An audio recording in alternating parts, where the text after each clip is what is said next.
अमरनाथ में 19 जनवरी को अमरनाथ मुस्लिम जमात के चुनाव होने वाले हैं।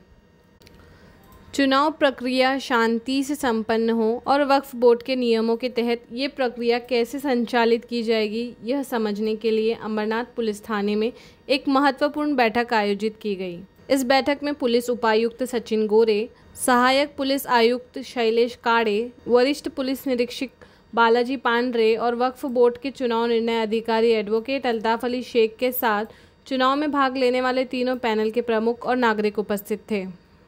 यह चुनाव वक्फ बोर्ड के नियमों के अनुसार होगा, जिसमें खिदमत पैनल, अवाम पैनल और मोमिन यूथ पैनल जैसे 3 पैनल शामिल है।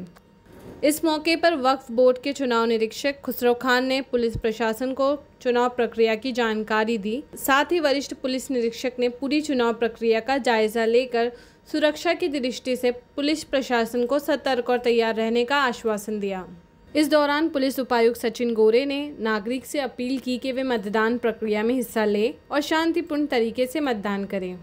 इस बैठक में वक्फ बोर्ड चुनाव निरीक्षक खुसरो खान, चुनाव अधिकारी अल्ताफ अली शेख, चुनाव समिति सदस्य तनवीर अहमद और निहालुद्दीन इदरीस, खिदमत पैनल के प्रमुख महमूद सैयद, अवाम पैनल के प्रमुख सलीम चौधरी, मोमिन यूथ पैनल के प्रमुख सिकंदर कुरैशी, साथ ही तीनों पैनल के उम्मीदवार और कई नागरिक उपस्थित थे।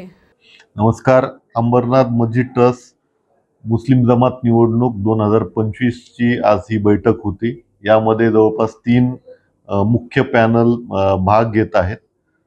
त्यामध्ये मुख्य निवडणूक अधिकारी जे वक्फ बोर्डाकडून आले होते त्यांनी या निवडणुकीविषयी माहिती सांगितली। त्यानंतर ह्या तिन्ही पॅनल मध्ये त्यांच्या काही शंका होत्या त्या दूर करण्यात आल्या। त्यांना निवडणूक प्रक्रियेसंदर्भात पूर्ण माहिती सांगण्यात आली आणि दिनांक 19 जानेवारीला ही निवडणूक आहे, सकाळी 8 ते 6 आणि त्याची मतमोजणी जी आहे ते 20 तारखेला आहे। त्यानंतर रिझल्ट डिक्लेअर होणार आहे।